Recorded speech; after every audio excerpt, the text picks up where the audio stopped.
All right, here we go. Big news. Governor Polis and the administration is allowing more dense housing in Colorado. The last time Colorado looked at this in a major way was 1974, Sean. It's going to be implemented all across the state's municipalities and some resorts, even if the locals don't like it. This is called the More Housing Now proposal, and it's backed by environmental groups, affordable housing advocates, labor leaders, business interests, and some local government officials. Business and labor, environmentalists, and developers backed the bill that the Colorado Municipal League calls a power grab. Biggest change here that I could see in this proposal is that it's an end to single-family home zoning here in the metropolitan areas. These metropolitan areas and resort communities have to allow for middle housing. So what in the world is middle housing? It requires the state's biggest cities to adopt building codes with certain minimum standards that, among other things, prohibit single-family only zoning. Cities would have to allow for accessory dwelling units, duplexes,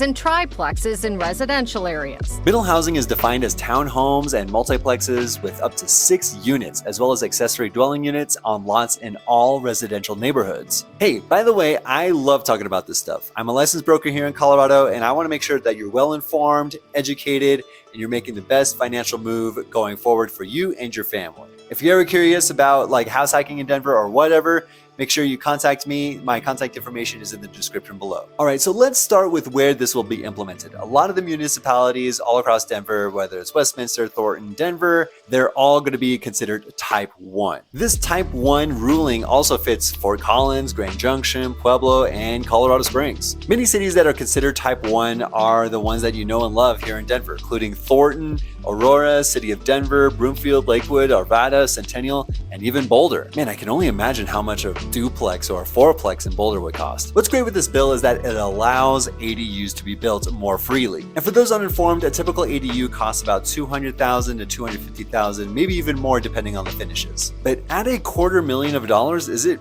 really worth it? So looking at a typical townhome or studio in the Denver area, you're looking at about $1,800 to $2,200 for a studio or even a 1-bed, 1-bath in a condo or a townhome. And even at that price point, people are paying a premium just for that location, but you just don't know what the construction is like. It's, probably decades old.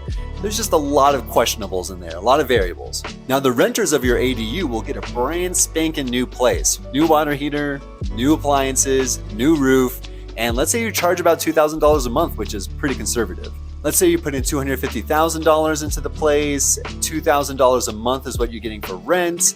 Annually, you're getting about $24,000. So you're getting almost a 10% cash on cash return, which is not that bad. But the biggest factor here is that now you have a duplex. You have your own single family home that you possibly are living in, and now you have the ADU in the backyard. It's brand new. So as a house hacker myself, I am foaming at the mouth for this bill. After doing a bunch of showings, especially for my buyers these days, I'm seeing that a lot of homes only take up 25% of the lot size, maybe even less than that. Many of them have immense backyards so that they allow for that ADU. So my advice to you right now is to look for those lot sizes that are massive. Let's say half an acre or more so that you can accommodate for that ADU in the future. I did a pretty quick search on single family homes that were on lots of half an acre or more, and there's 500 active listings right now with over a half an acre. So comparing apples to apples, ADUs are kind of hard to work with right now, especially in the city of Denver. For example, if you wanted to convert your current garage into an ADU in the city of Denver, you have to first demolish your existing garage, then build a concrete foundation and rebuild a garage space with an ADU above, or build a standard ADU instead. And if that doesn't deter you already, a lot of the city of Denver permits that go through this processing takes about 6 months.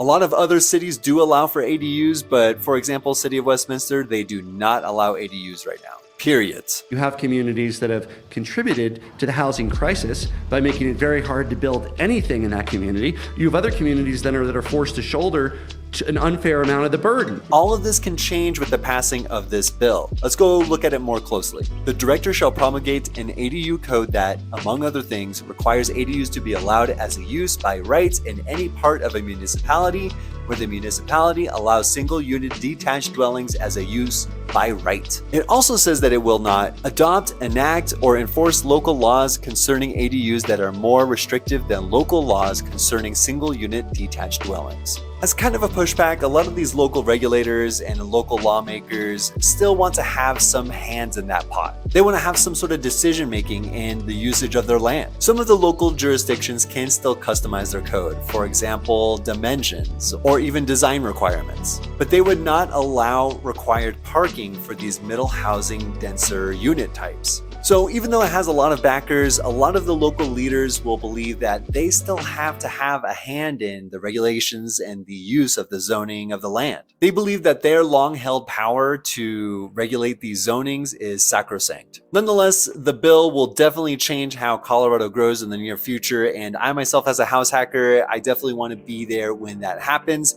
I feel like this can open up a lot of opportunity for people that want to generate income on the place, or just force that appreciation and honestly just get more people in here and stimulate that local economy. Like I said earlier, I'm a licensed broker here, and I want to make sure that you're well educated and informed as you get into the Denver area.